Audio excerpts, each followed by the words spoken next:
Shabbat Shalom. All praises to Yahweh, Bahashim Yahweh Shai, Bahashim Rachakadash. Double honors to our elders at Great Millstone, and sincere Shalom to the Akim out there, bringing this word out in sincerity and in truth. Sincere Shalom to the 144,000 elect men, women, and children out there who are destined for salvation in these last days. At 1/3, women and children are destined for salvation in these last days. And this is the Akia Zayat, and just bringing out on how this is our Sabbath. A Sabbath is not. It's not on a Saturday.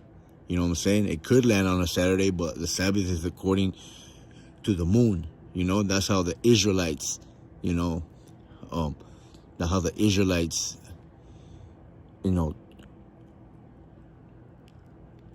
we follow the moon to tell us how which day of the week it was, and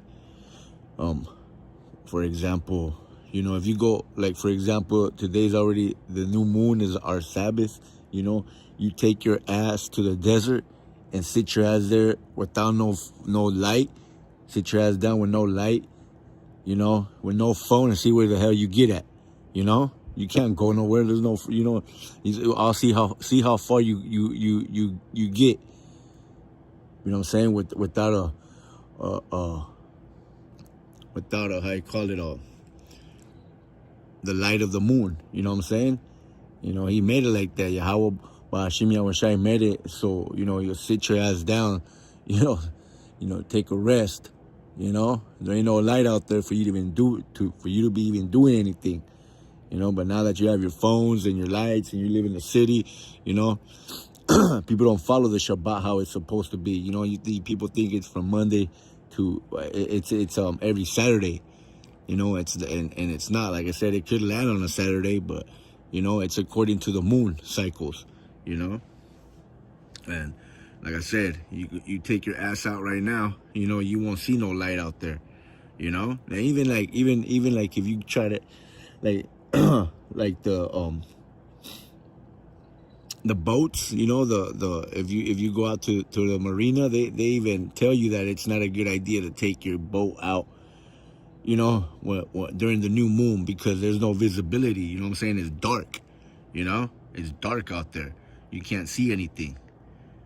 But you still got these Christians out there. These Christians, these Seventh-day Adventists. You still got your Israelite. A lot of your Israelite community telling you that it's on a Saturday. That's your Gregorian calendar. That's your Gregorian calendar that you're following.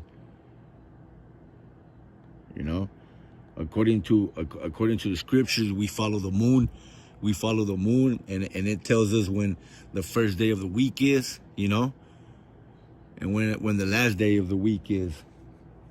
And for example, today is the new moon, is our Sabbath. It's the first day of the week. You know what I'm saying? But here's the the book of Ecclesiasticus 43:7. It says, "From the moon is the signs of feast, a light that decreases in her perfection." Right? So when the moon is when the moon is perfect, it's dark. Let's read it again. Ecclesiasticus 43:7. From the moon is the sign of feast, a light that decreases in her perfection. All right. It's clear. I'm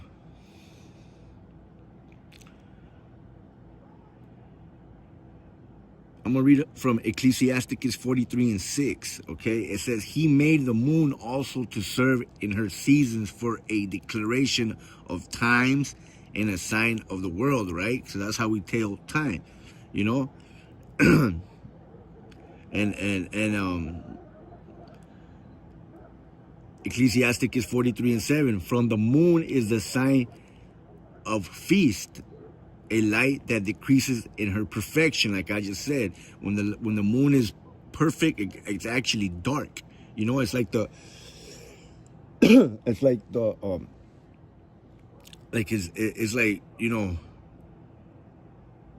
everything pretty much when it's at it's dark. Like even when you throw a seed in the ground, it needs darkness to grow. That's the beginning of pretty much like what I'm saying, of a seed. Is darkness. And the reason I'm bringing out seed, because a lot of the way that you're supposed to plant things, is according to the moon. You know what I'm saying? It's according to the moon. Because the moon has a lot of energy. When it comes down to how the plants absorb that energy. So there's a day that you're supposed to actually go out and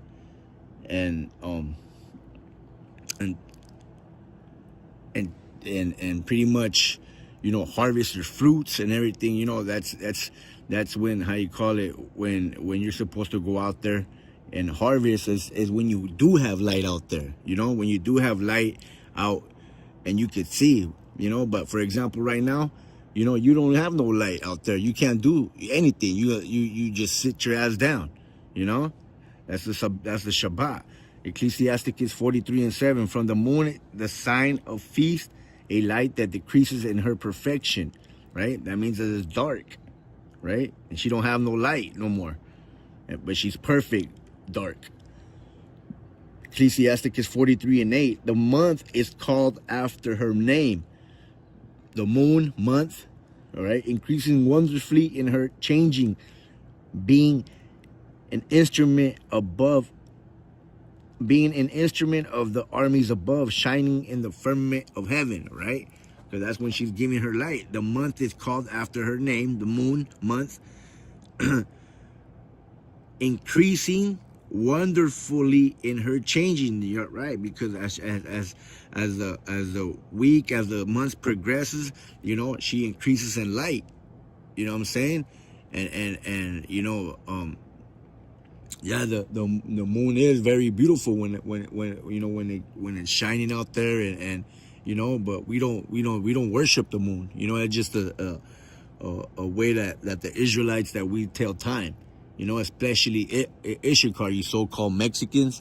That's why the Aztecs, the Mexicas had they could tell time, because it's prophetic,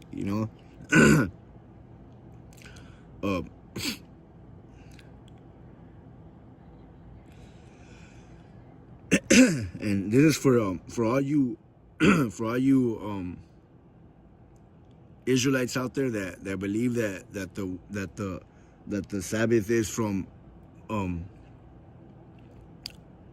Monday to Friday. Explain this. It says Matthew 28:1. In the end of the Sabbath, as it began to dawn toward the first day of the week, came Mary Magdalene and the others Mary to see the sepulchre. All right. So how does that even make sense? That's a Gregorian calendar. According to this, that would be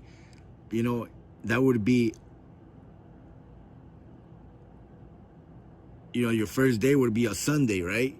According to the Gregorian calendar, Matthew 28:1. And in the end of the Sabbath, as it began to dawn towards the first day of the week, came Mary Magdalene and the others Mary to see the sepulchre.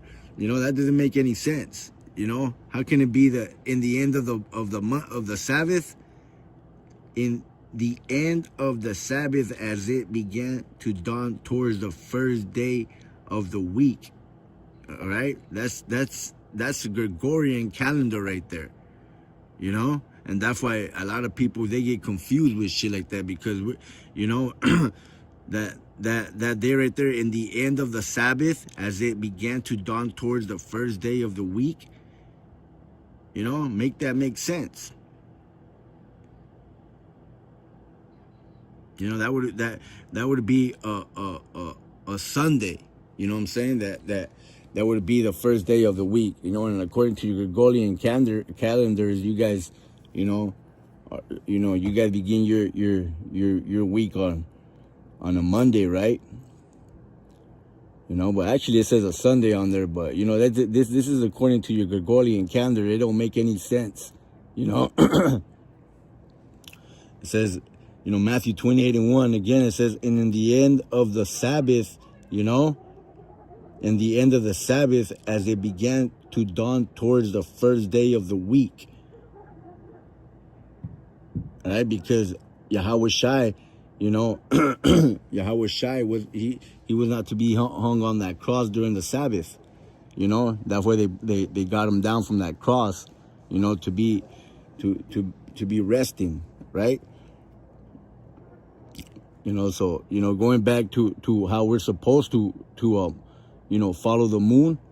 You know, it says it here in the book of Ecclesiasticus 43:8. It says, the month is called after her name, increasing wonderfully, and her changing, being an instrument of the armies above, shining in the firmament of heaven. That's Ecclesiasticus 43:8. All right. So, you know, the way that we're supposed to follow the way that we're supposed to follow the Sabbath is according to the moon. You know, when there's no moon out there, you know, that's the new moon. That's our Sabbath. That's the beginning of the first week, of the first day of the week. You know, and again till the cycles again when we see, you know, when we see no moon out again, that's again the beginning of the month. You know, that's how we read the how you call it, the days in the week. It's according to the month, and sometimes, hey, you have to go into the scriptures and you have to figure it out yourself. You know, because if you're not, if you're yeah, the scriptures say that let no one, you know, judge you on your Shabbats, but you know the true way of following the Sabbath is it's according to the new moon. And you know, I just want to do a real quick video on the new moon. You know, today is the Sabbath, and I want to say, hey, Shabbat Shalom. You know, double honors to the elders at Great Millstone. You know, and sincere Shalom to our elders and bishops at Great Millstone, and a sincere shalom to the 144,000 elect men and 1/3 women and children who are destined for salvation in these last days. You know, with that, I want to say, hey, Shabbat Shalom.